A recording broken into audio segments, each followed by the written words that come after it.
చాలా ఆలోచించిన తర్వాత ఆరోగ్య డైట్ ఇంకొక నెల చేద్దామని డిసైడ్ అయ్యాను. కానీ మనసులో ఎన్నో సందేహాలు ఇంకా మిగిలి ఉన్నాయి. అందుకే లక్ష్మణ్ గారిని ఒక రిక్వెస్ట్ చేశాను. మన ఆరోగ్య డైట్ చేసి 100 కేజీలు తగ్గిన వంశీ గారితో అవకాశం కుదిరినప్పుడు ఒకసారి మాట్లాడించమని కోరాను. అప్పుడు మా మధ్య జరిగిన సంభాషణల సమూహారమే ఈ లఘు చిత్రం. ఈ వీడియో మీకు 10 నిమిషాల పైనే నిడివిడి ఉంటుంది. ఇంట్రెస్ట్ ఉన్న వాళ్ళు పూర్తిగా చూడొచ్చు. ఎక్కువ బరువు తగ్గాలనుకునే వాళ్ళైతే ఖచ్చితంగా చూడండి. ఎందుకంటే అటువైపు ఉన్నది డైట్ చేస్తూ సంవత్సరంలో 100 కేజీలు బరువు తగ్గిన వంశీ గారు. ఆయన చెప్పే ప్రతి మాట అధిక బరువు తగ్గాలనుకునే వాళ్ళకి ఎంతో వాల్యుబుల్ అవి. సార్ తెలుసు కదా, ఆరోగ్య డైట్ స్థాపించినప్పుడు సారు 194 కేజీలు.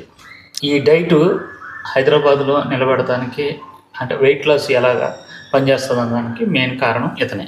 బ్యాక్గ్రౌండ్ అంతా కూడా మెడికల్ ఫీల్డ్. ఇప్పుడు నీకు కొన్ని డౌట్లు ఉన్నాయి కదా. అవునా? ఇప్పుడు డైట్ చేసినప్పుడు ఎలా తగ్గారు? సార్ తగ్గి 100 కేజీలు తగ్గిన